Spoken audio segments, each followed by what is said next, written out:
ઉત્તરાયણ દરમિયાન પક્ષીઓની સલામતી અને પર્યાવરણના સંરક્ષણ માટે શું કરવું અને શું ન કરવું જોઈએ? દાદા જુઓ મારી પતંગ કેવી છે? હા સરસ છે. અને મયુર તારી પતંગ ક્યાં ગઈ? કપાઈ ગઈ. દોરી જ બકવાસ છે. હું તો હવે ચાઇનીઝ દોરી જ લાવવાનો છું. એ ભાઈ પક્ષીએ તારું શું બગાડ્યું છે? પક્ષીઓ? હા, ચાઇનીઝ દોરી કે માંજાવાળી દોરીથી પંખીઓ જ નહીં માણસોને પણ ઈજા થાય છે. ખાલી જગ્યા પસંદ કરો. વીજળીના તાર કે ઘરોની નજીક પતંગ ઉડાવવું જોખમી છે. કાચવાળી દોરીનો ઉપયોગ ન કરો. ચાઇનીઝ દોરી અને માંજાથી લોકો અને પક્ષીઓને ઈજા થાય છે અને ઘણીવાર મૃત્યુ પણ.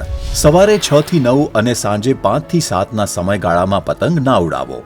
આ સમયે પક્ષીઓ ખોરાક શોધવા જાય છે અને દોરીમાં ફસાઈ શકે છે. પતંગ ઉડાવતી વખતે છતને કિનારે ન ઊભા રહો. લાઉડ સ્પીકર્સ પર મોટેથી ગીતો વગાડી ધ્વનિ પ્રદૂષણ ન કરો.